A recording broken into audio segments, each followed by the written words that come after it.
Hey, it's pedal of the day, and today I'm looking at the Colorsound, or is it SolaSound, Gigster rhythm unit.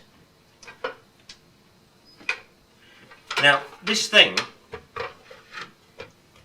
I remember this. You know, we've come from that super tone bender that we did last week, this sticker front pedal, which was a sublime pedal, to this ridiculous, crazy thing.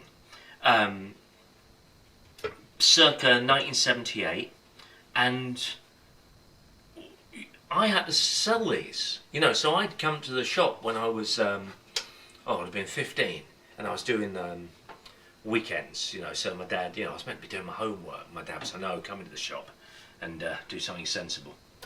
Schoolwork's not going to get you anywhere. What are you studying today? What? The umbilical cord? That's not going to be any good to you. Anyway, so people would come in and ask for a drum machine, and I say, yeah, we've got the Colorsound Gigster.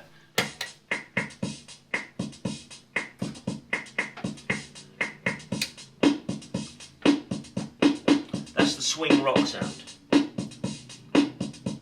This is the one that always made me laugh. Swing. I mean, have you ever heard anything that swings less than that? But it's a funny thing, if you get the chance to get a Gigster, have a look, because if quite often you find them in great condition because people bought them and never used them. I mean, this one's got its original box, and apart from a bit of rust, it's in fabulous condition. It's kind of like, don't know if you watch Toy Story. It's kind of like Stinky Pete in Toy Story. You know, no one bought. They kept them in their boxes on the shelf. And yeah, it had some interesting things on it. You've got to bear in mind, 78. I think Roland had just made the CR78. It's an amazing drum machine, programmable. I mean, a few years later, I think the next year they did the 808, and then the Dramatics came along. You know, I mean, this was so out of touch. It's amazing. I mean, even the sounds on here. You know, the tango. Not disco or rock. Cha cha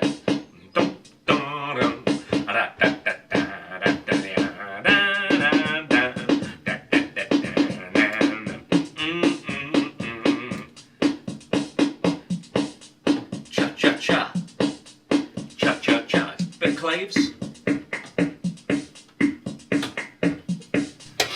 I mean, there weren't that many hits as had a cha cha cha behind them in 78, as far as I can remember. But it has an absolute charm about it. And if you get the chance to buy one, if you get the chance to buy two, because they're all different. If I just plug this second one in here, you'll hear the sound is quite...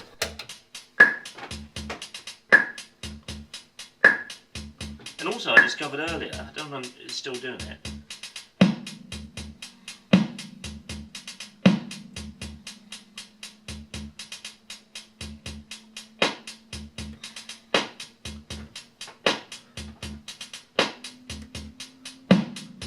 two snares. I don't think it's meant to have two snares.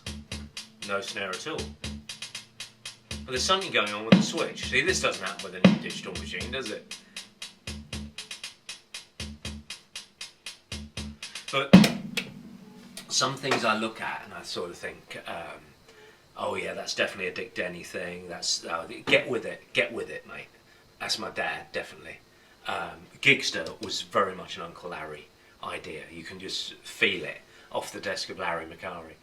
And Larry, you know, I mean, he was an incredible man, Larry.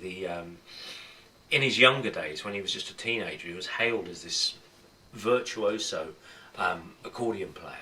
And you've got to remember, back then, accordion isn't like it was now, you know, seldom seen. It was the instrument. It was like the electric guitar in the 1930s. And Larry played a piece called Dizzy Fingers, which I guess back in the day was a bit like sort of Eddie Van Halen playing Eruption. It was this fabulously fast, technical piece of accordion playing. And that's why he got the job at Vox, because Tom Jennings was a big fan of his, and he brought him in to the Jennings shop to teach accordion. It's in his contract, you can teach accordion. And he always had these slightly off the wall ideas. He was also a very formidable man. There's a picture in Level and Attack, which of my dad and Larry in the back, and he's looking quite friendly there, but he could look very, had a real way about him. I remember a story once. I'd gone out for a sandwich or something. I came back to Macari's and one of the staff ran up to me and said, "You all right?" I said, "Yeah, I'm all right. Oh, what's the problem?" He said, "Well, in the shop, someone just pulled a knife on Larry." And I ran into the shop and said, "Larry?" He said, "Yeah."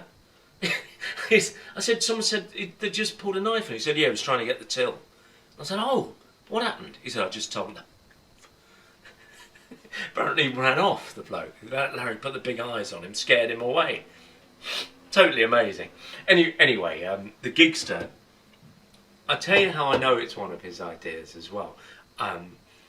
Later in life, when sadly he was quite ill and needed a lot of care, I went to visit him with the first David Main Mark II to show him what we were up to, the Mark II tone bender. And he was sitting there, still had the eyes. And I said, "Larry, this is what we're up to." And he looked at it and went, "Yeah, that's the one. Very good. Are you going to make the Gigster?" And to this day, I don't know if it was a joke or not, but maybe we should. Maybe we should make the Gigster again. And I remember that day we went for a little walk and we chatted a bit about the history of the company and what we were doing now, and it was a lovely day actually. We walked around the garden and Larry had a walking frame by then, and he was talking about this MIDI accordion. Oh, yeah, I've got this. I wanted to talk about fuzz pedals. He wanted to talk about the MIDI accordion. I was going, "Yeah, okay. You obviously don't want to talk about fuzz."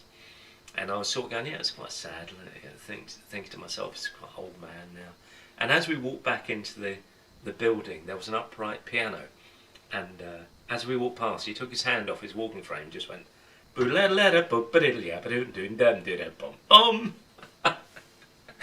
sort of went, yeah, I remember who you are now. Yes. So let's have a little cha-cha-cha.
See if that would work in a live situation. 1, 2, 3, and